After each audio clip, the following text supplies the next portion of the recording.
let's talk about what's in the news right now. Basketball?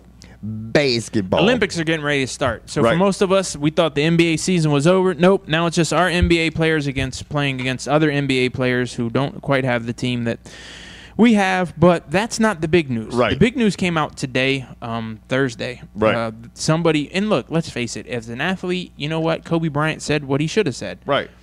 They said, somebody on the team, I don't think it was Kobe Bryant. I thought someone else came out, but maybe it was Kobe Bryant, said he thinks this 2012 team could beat the original 1992 Dream Team. Right. George is with Kobe Bryant on this one. Actually, now, before George gets into it, me being older than George, and I look at the roster, and obviously I'm an old school guy, and I look at Christian Laettner or David Robinson. Peach baskets. It was in black and white TV. Patrick Ewing, Larry Bird, Scottie Pippen, Michael Jordan, Clyde Drexler, Karl Malone, John Stockton, Chris Mullin, Charles Barkley, Magic Johnson. I think that's 11 Hall of Fame. I don't know. I mean, it was crazy. But I am going to, even though you had those big names and some of the biggest names ever in basketball, I'm going to agree with George. I think the current roster would beat them, and there's a couple reasons why. Can't wait because I expected you to go completely the other way. Okay, I'm going to hear your reasons well, first. Here's my thing. For you people who don't remember, back in 1992, we being the United States, put this team together, and they ran these other teams and countries out of the building. Right. Like, just beat the brakes off of them. Mm-hmm.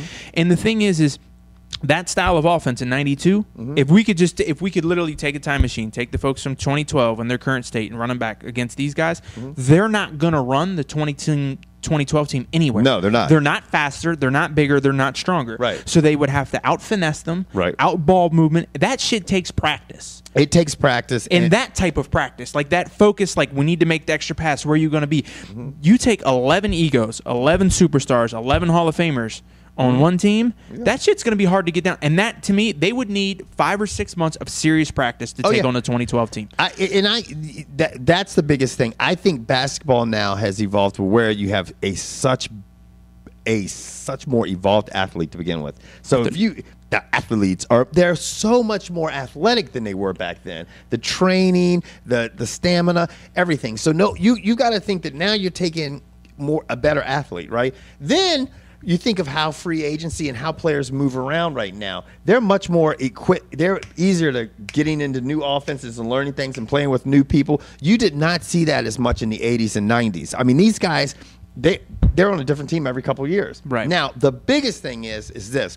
When you look at this 1992 roster, and I love all these fucking players. I mean, they were fun to watch. They're idols. I mean, I don't want to take anything away from Jordan's, the greatest ever, Bird, Magic. Obviously, I'm a huge Lakers fan, but you look at them and it's the names and everything, and you look at them and they were the big players on their team. You don't see that in today's basketball. You see all these superstars. Look at this, Chris Bosh.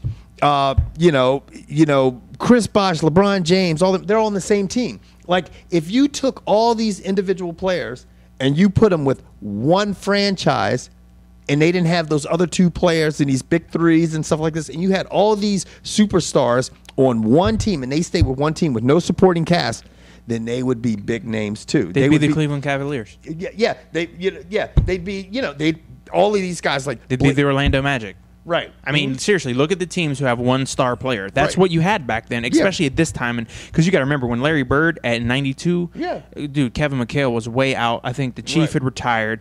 And the other thing that looking at this, look at Clyde Drexler. You look at them. They were all Karl Malone. Okay, you have a couple people playing. Chris Mullin. He was playing with the They would probably tell you that the NBA game was better to watch back then because you had such diversity, because you had such other teams with star potential.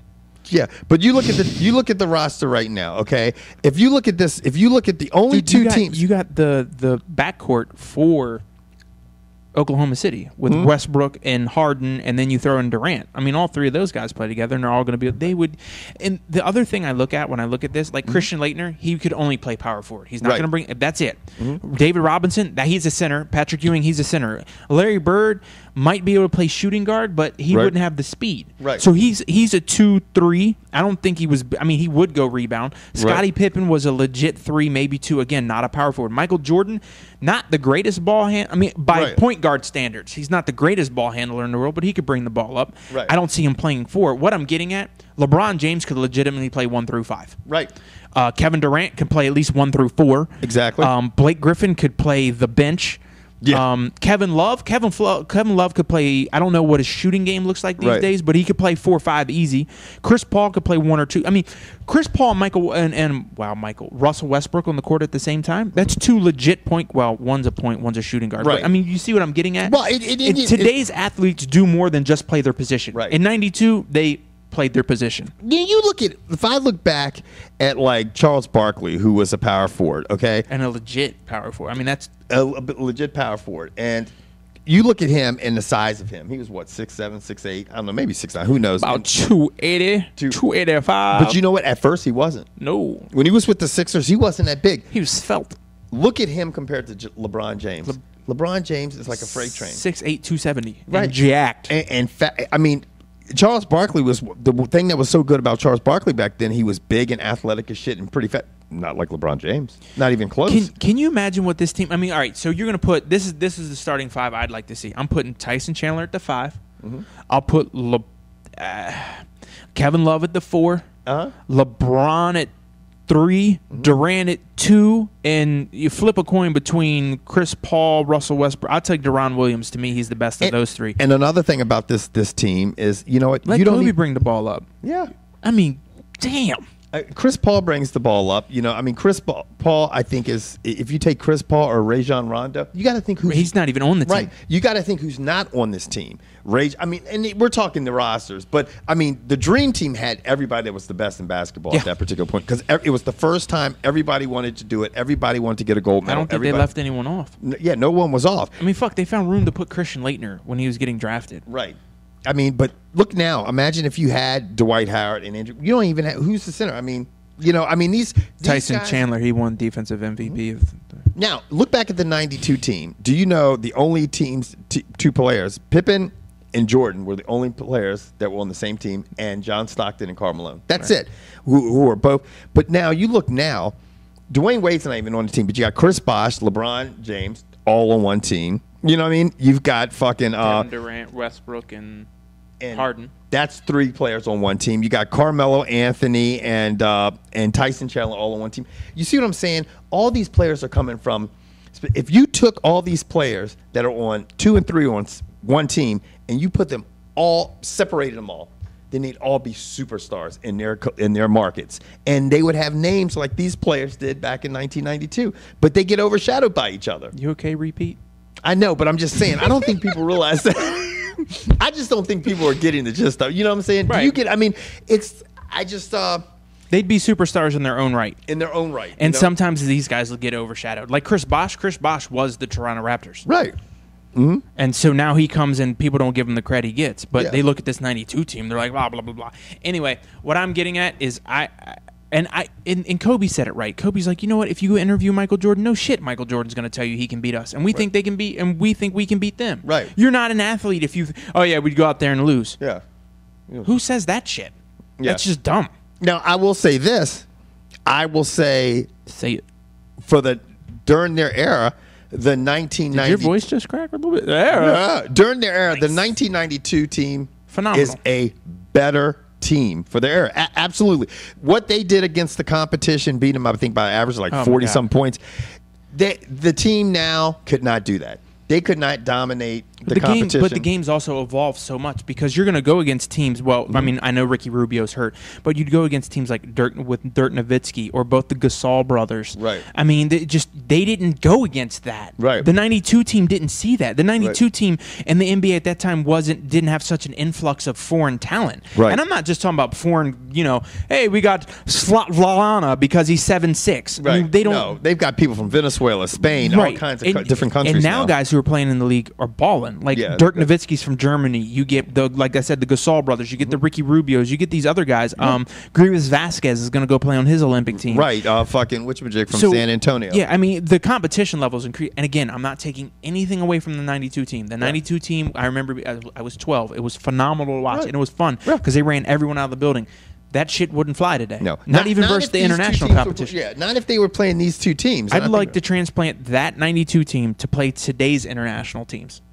Yeah, I'm not saying they wouldn't beat them. Right. I just don't think they'd be running cats out of the building by 40. Yeah, I think you just have to. When you look at this, you have to define it. Like I say, and I'll be the repeater again. George is the 1992 team is better by standards against the competition they played than the 2012 team. But if you took the 2012 team and played them both in their peaks, 1992 team against the 2012 team would win in my opinion. I think so too. They're just too big, too strong, too athletic, too fast. There's just too many twos. Yeah. Look, I'm not. Jordan was one of the greatest players ever to watch. But to think Michael Jordan having to go up against Kobe Bryant, that's Kobe goes, I'll guard Mike. Yeah. And then he's like, LeBron will cover Larry Bird. And then after that, I don't care who covers who. Yeah. I was like, Kobe would love that. Yeah. I think Kobe would die. People don't realize Kobe is just like competitive as Michael Jordan was. Kobe is more like Michael Jordan than anyone else in the league. Mm-hmm. And then up until this final series, when LeBron decided, I'm done fucking smiling and having a good time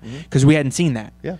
So And I'm going to tell you what, in that old team, there's one player to me is a player, in my opinion, that is more like the players of today. Can you name on the 1992? Magic Johnson. Yep, that's it. Magic Johnson. Because he was a 6'6" guy who could play 1 through 4. Yeah, that's the type. So you got to think, okay, I got fucking 12 Magic Johnsons on my roster. But now let me tell you, you know what I'm doing if I'm the let's say if the 92 team versus the 2012 team, you know what I'm doing if I'm the 92 team? What? I'm putting Charles Barkley, Patrick Ewing, and where was the other one?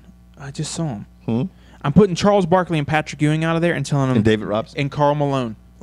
And I'm going big. I'm going to put Magic Johnson on the floor, David Robinson, Ewing, Malone, and Barkley. I'm going to be like, for the first 6 minutes, you are going to beat them. You hit them, you foul them, you hurt them. Right. Like you try to intimidate them because I don't know any other way they're going to win. Yeah, like old school Pistons, like the way basketball used to be played. Right. Not this shit now where if I go up for a foul and you hit my elbow and I've released it 3 seconds ago and it's a foul. Yeah, that shit's ridiculous. That's ticky tack. Right. Dude, those old like Bill Laimbeer, Charles Oakley. Charles Oakley looks like a thug, not a basketball player. That's what I loved about him. He was good. Oh yeah, he was just there to foul people. Yeah, those mugs were just straight up like hockey players. Yeah, that's what I'd do if I was a 92 team. I'd just try to knock them down. Anyway, we like to see who you think will win. And potential matchups, anything that's interesting about the whole subject line, and the worst part about it is we'll never know. It's just what ifs. We'll never know. It's a big what if show, but that's the fucking great thing about it. It's timeless, and we're the fucking out of here. Just me like and George, timeless. Just like Kevin's hairline. That's right.